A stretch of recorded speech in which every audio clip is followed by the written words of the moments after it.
तमसो मा ज्योतिर्गमय। नमस्कार, तमस्मा ज्योतिर्गमय आज अध्याय को आपण मानक स्वागत करुच्ची ब्रह्मा बल्लभ। आज अध्याय आम पुणी भेटिया जाऊे स्वामी गोकुलानंद सरस्वती को। आपण हुए तो अनेक मंचर भेटी थे, श्रीमद्भागवत कथा हो, श्री रामचरित मानस हो, बा कौन प्रकार आध्यात्मिक आलोचनार आसर हो, स्वामीजींकर दिग्दर्शन निश्चित भाव श्रोता मानक जीवन एक भिन्न मोड़े नहीं पहुँचे दिए। आसतु स्वागत करवा स्वामी गोकुलानंद सरस्वती को एवं तांकठारु ये जीवन पाई किसी भल कथा संग्रह करवा। स्वामीजी प्रणाम। हरि ओम। आध्यात्मिक पथ को आसवा पर प्रत्येक मनीष गोटे शब्दर उच्चारण करे, ता हूँ परमार्थ बा परमार्थ प्राप्ति। ये परमार्थ प्राप्ति किपरि हो पार बा ताकू मनीष किपरि हासिल करि पारिबो। निवृत्त आत्म कर्म द्वारा कौन सृष्टि हुए ना मनरे सत्य, प्रथम है सत्य, दया, तितिक्षा, अहिंसा, सरलता, संतोषता, आत्मबोधता, स्वाध्याय एवं पवित्रता, आत्मसमर्पणता। ये आपे आपे आपे आपे सब गुड़ाक सृष्टि हुए, जहाद्वारा कि ये सबूर समाहार हूँ परमार्थ, अर्थात भगवान को पाई सबकि समर्थ। ये सबकि जितेबाला आम ईश्वर पाखे निजक नियोजित करूँ सेतबले ही आम परमार्थी बोली अनुभव हुए, बोध हुए निज भितर। कर्म एवं सुकर्म अपकर्म जहाँ कह जाए, किंतु कर्मर मध्य विभागीकरण आमर शास्त्र माने भिन्न भिन्न प्रकार रे करिसेंती। तेबे केउ कर्म करा जिबा उचित एवं एक कर्मर विभागीकरण कौन रही? कर्म हूँ तीन प्रकार, संचित, प्रारब्ध आउ क्रियमान्य। मात्र क्रियमान्य कर्म दुई प्रकार, जोटा कि निवृत्तात्म कर्म एवं प्रवृत्तिआत्म कर्म, जोटा कि टिके पूर्व आलोचना करुଥିଲି। यही कर्म भितर ही मनुष्य जीवन संगठित, किए प्रवृत्ति मार्ग रे रही भगवान को माध्यम ईश्वर को अर्चन करुच्ची, किए निवृत्ति मार्ग रे रही भगवान को अर्चन करुछंती। तेणुक कर्म प्रकृति हूँ तीन, गोटे है प्रारब्ध, गोटे है क्रियमान्य, आ गोटे हूँ संचित। मात्र क्रियमान्य कर्म को दुई भाग विभक्त करा जायछि, गोटे हूँ निवृत्तात्मक कर्म, गोटे हूँ प्रवृत्तात्मक कर्म। हुए तो शंकराचार्य कहले जे ब्रह्म सत्य जगत मिथ्या।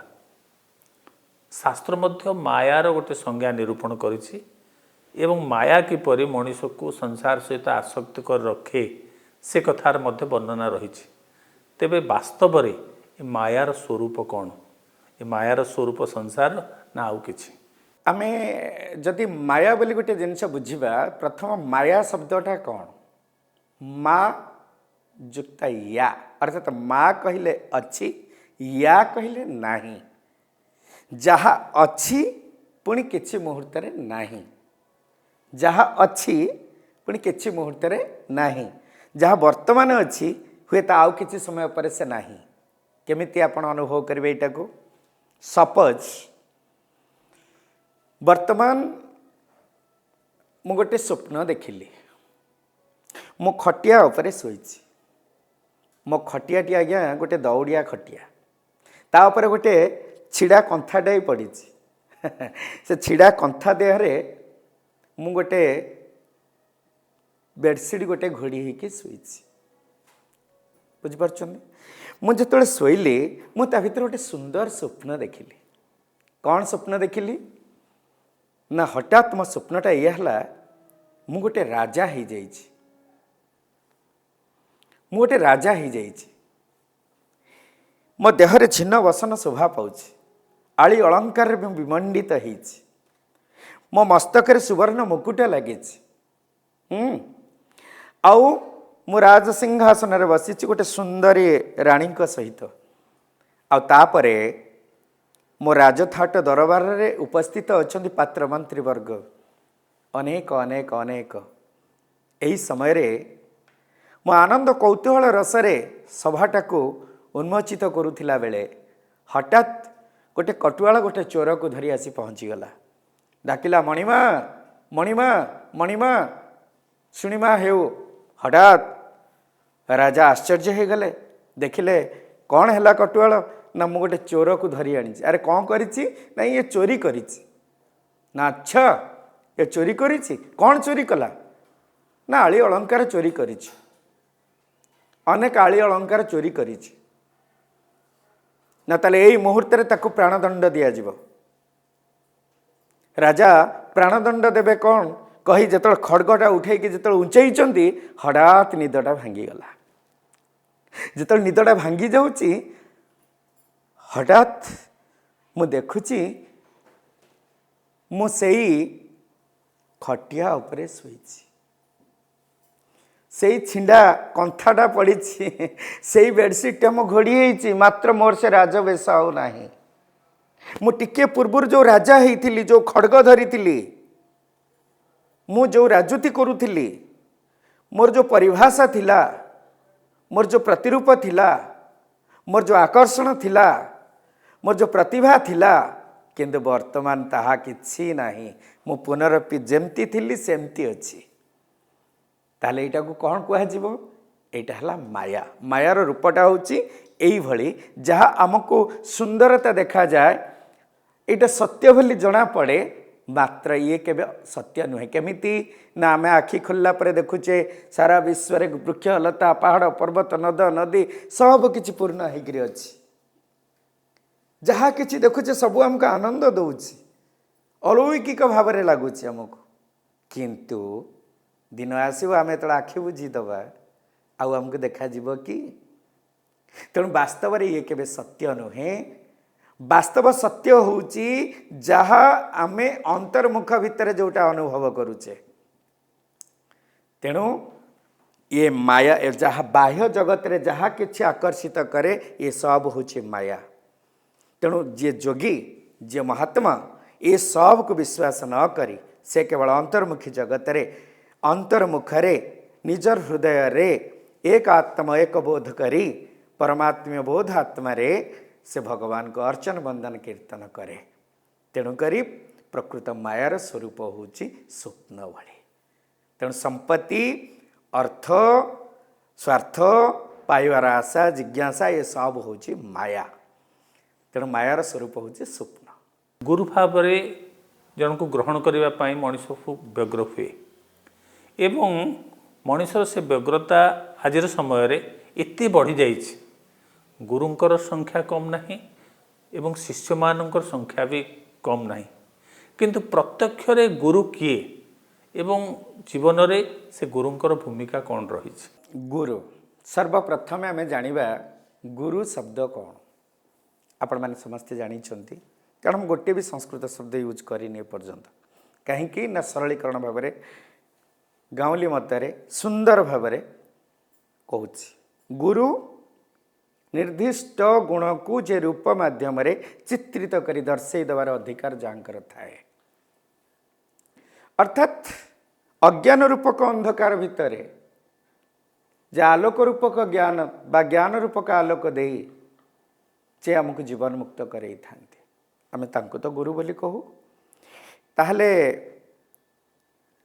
एठी ताले कुहागला जे प्रत्यक्ष गुरु किए प्रत्यक्ष गुरु प्रत्यक्ष टे कौन प्रत्यक्ष कहले जहाँ प्रत्यक्ष आम सामने आम जहाँ को देखुचे प्रत्यक्ष भाव में ताले से गुरु किए सी होचंदी 5 जन किए किए ना प्रथम है आम पिता माता प्रथम आमको जन्म देइछंती जे कारण से प्रथम जन्म देला परे 10 मास 10 दिन रक्त रे तैयारी कला माँ जन्म देला आम तो छोट पिला होते बापा को जानी नथिले प्रथम चिन्हला ये तो बापा नहीं ये तो जेजे ये तो जेजेमा माँ चिन्हला बापा मध्य विभिन्न प्रकार दिव्यता ज्ञानर अधिकारी करैले प्रेरणा देले बाट चली शिखेले हाथ धरी चली शिखेले ना नहीं आदर्शता शिखेले बापा माँ हेले प्रथम गुरु द्वितीय गुरु शिक्षा गुरु जे आमको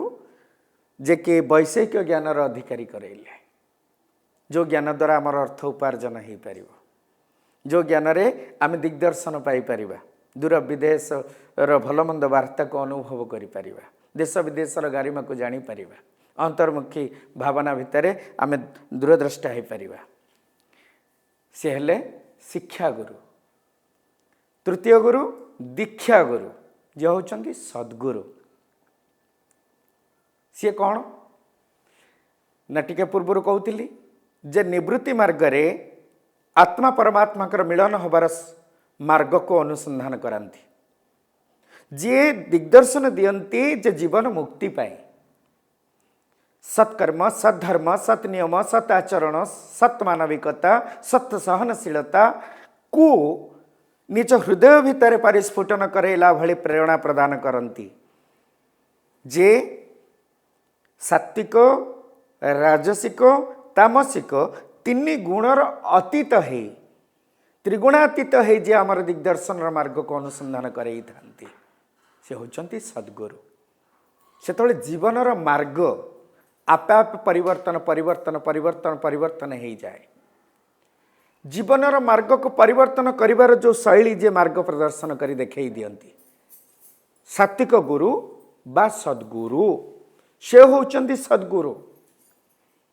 ये हेले तृतीय गुरु प्रत्यक्ष भाव में आम अनुभव करुचे।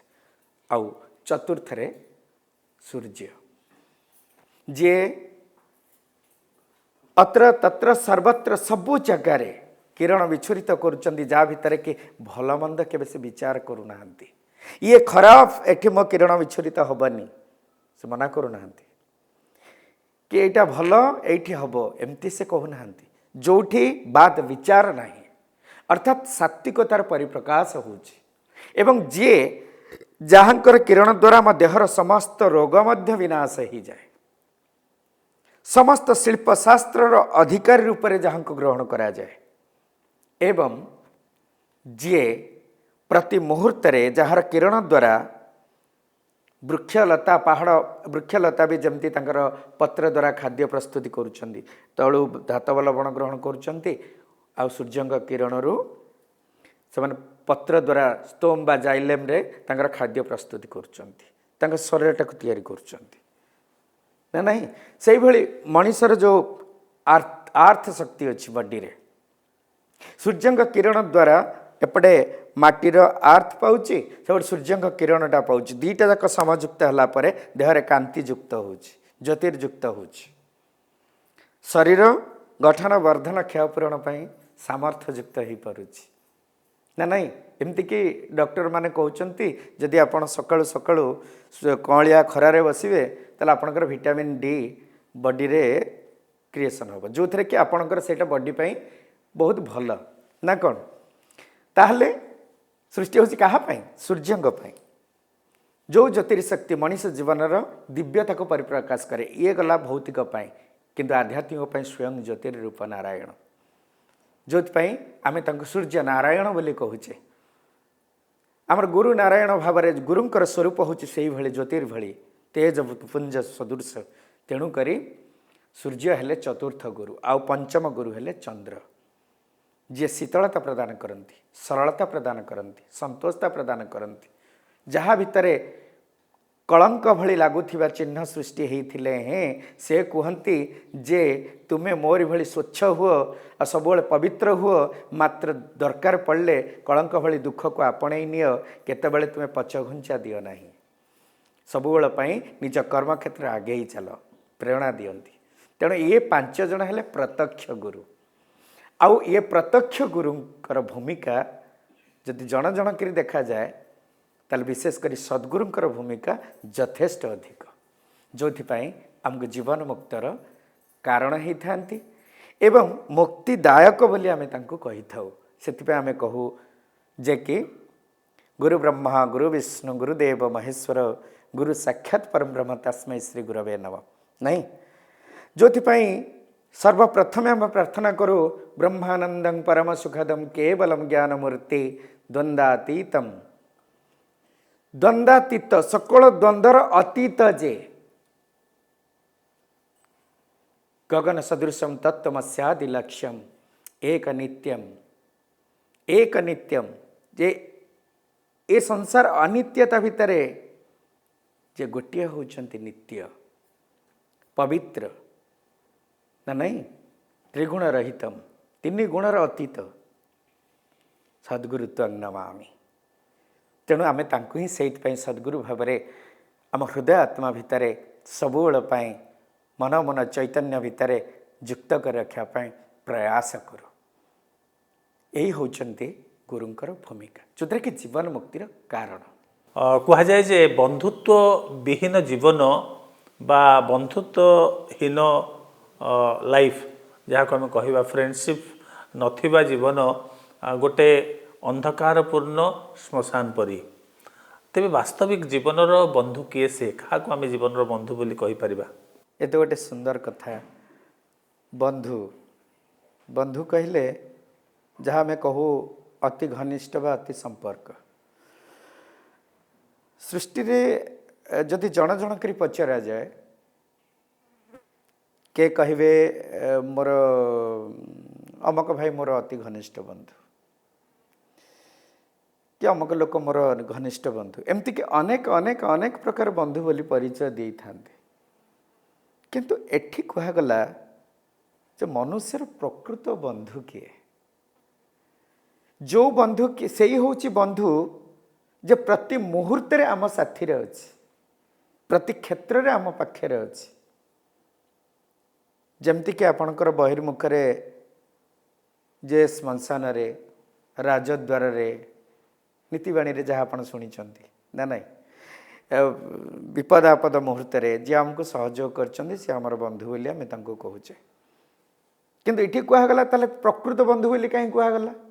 ବନ୍ଧୁ ତ ଅନେକ, ସଂସାରରେ ସମସ୍ତେ ବନ୍ଧୁ ବୋଲି ଆମେ ସମସ୍ତଙ୍କୁ ବନ୍ଧୁବାନ୍ଧବ ନେଇକରି ଆମେ ରହିଛେ, ଭାଇ ବନ୍ଧୁ କୁଟୁମ୍ବ କରିକିରି ଆମେ ରହିଛେ। ଏକହମ୍ ବହୁଶ୍ୟାମି ନ୍ୟାୟରେ ସମସ୍ତ କ୍ଷେତ୍ରରେ ଆମେ ସମସ୍ତଙ୍କ ଭିତରେ ବନ୍ଧୁତ୍ୱ ସ୍ଥାପନ ଆମେ କରିଛେ। କିନ୍ତୁ ଏଠି କୁହାଗଲା ପ୍ରକୃତ ବନ୍ଧୁ। ପୁଣି ପ୍ରକୃତ ଅପ୍ରକୃତ କ'ଣ? ଏଠି ଗୋଟେ ସ୍ୱତନ୍ତ୍ରତା ପ୍ରମାଣ ଦେଉଛି। ତାହେଲେ ସେ ପ୍ରକୃତ ବନ୍ଧୁ ଜଣକ କିଏ? ଯେ ଜନ୍ମରେ ଥାଏ, ମୃତ୍ୟୁରେ ବି ଥାଏ। ତାହେଲେ ସେ ବନ୍ଧୁ ଜଣକ କିଏ? ସେ ଆଉ କେହି ନୁହନ୍ତି, ସେ ହେଉଛନ୍ତି ନିଜର କର୍ମ। ଯେଉଁ କର୍ମ